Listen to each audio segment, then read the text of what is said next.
يا مساء الخير عليكم. هنبدأ اليوم وصفة من أجمل الوصفات اللي هتعتمديها على طول، كرات بطاطس بقليل من اللحم. بس قبل ما نبدأ الوصفة، لو أول مرة تشوفوني ما تنسوش الاشتراك واللايك وتعليق حلو زيكم وتفعيل زر الجرس. ويلا ندخل على وصفتنا. معايا بطاطس، طبعا الكمية اللي تناسب أفراد عائلتك. هنقطعها قطع كده مكعبات صغيرة عشان تبقى سهلة علينا في التسوية أو في السلق على النار، عشان ما تاخدش معاك وقت. هتقطعي الكمية اللي معاك كلها.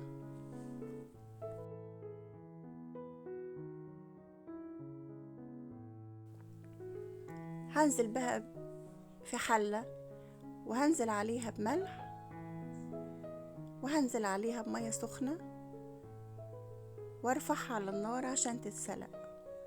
هحتاج معايا بقى فلفل ألوان أصفر وفلفل أحمر وفلفل أخضر، ومعايا بصل. طبعا لو مش متوفر عندك الفلفل الألوان خلاص بلاش. هنقطع الفلفل اللي معانا قطع صغيرة.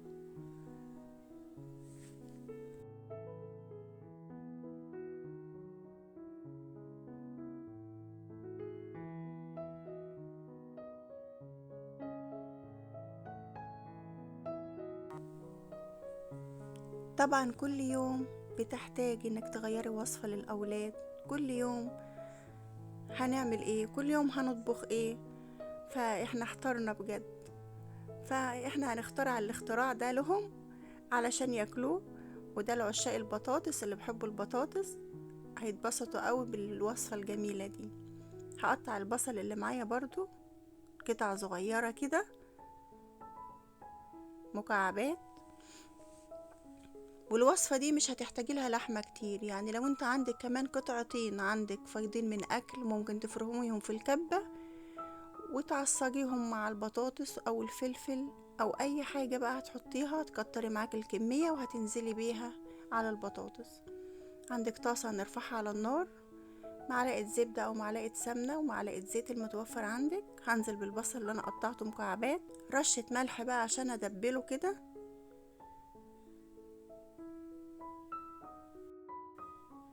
وهنزل بمعلقة صلصة ومعلقة دبس فلفل احمر من اللي احنا عاملينه اللي هي هرسة الشطة، ونص معلقة فلفل اسود، ومعلقة بهارات مشكلة، ورشة ملح بسيطة.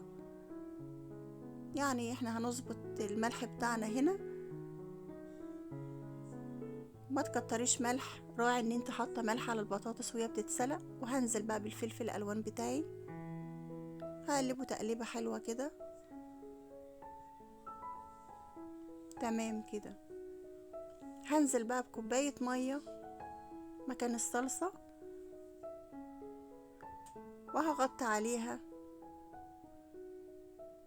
تتشرب بقى كده من نفسها وتستوي وتعيش حياتها على النار. تمام كده، رجعنا لها بقت زي الفل معايا. انا كنت نسيت هنا التوم انزله على اللحمه فنزلته.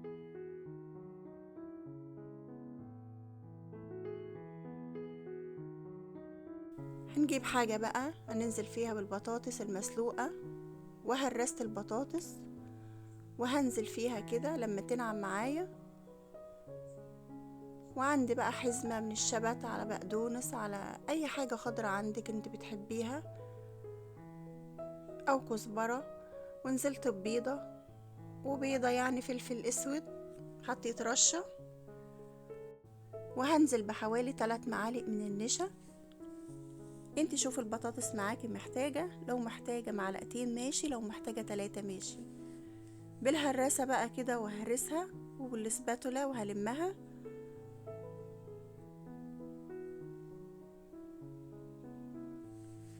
همسح ايدي بزيت، واكون محضرة جنبي صينية عليها ورقة زبدة. يستحسن تحط ورقة زبدة علشان هي هتبقى سايحة معاكي عشان ما تلزقش، او لو صينية ودهنها زيت تمام.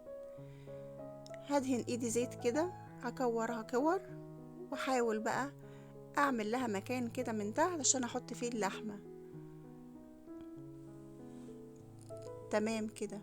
الوصفة دي بجد يعني طعمها خرافة، الولاد عندي حبوها قوي، يعني انت لو عملتيها هتعتمديها على طول. بعد ما خلصت بقى الكور البطاطس اللي معايا وكرات البطاطس اللي معايا،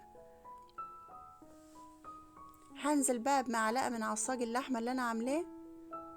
الوصفة دي ما بتاخدش لحمة كتير ولا بتاخد اي حاجة، يعني انا كل الكمية اللي كانت معايا ديت فضلت اكتر من نصها، هعتمدها بقى في وصفة تانية او اي حاجة.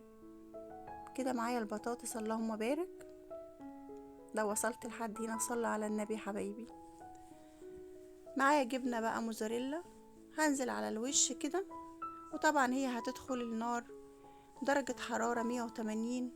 ما خدتش معايا تلت ساعة وكانت جميلة، اللهم بارك. اي بقى فلفل فاضل معاكي اخضر احمر كده جرنشي من فوق تدي منظر جمالي. هنا بعد ما طلعت من الفرن، بسم الله ما شاء الله، مع طبق رز بشعرية وعيشي. اتمنى تجربوا الوصفة، ويا رب يكون الفيديو خفيف ولطيف على قلوبكم.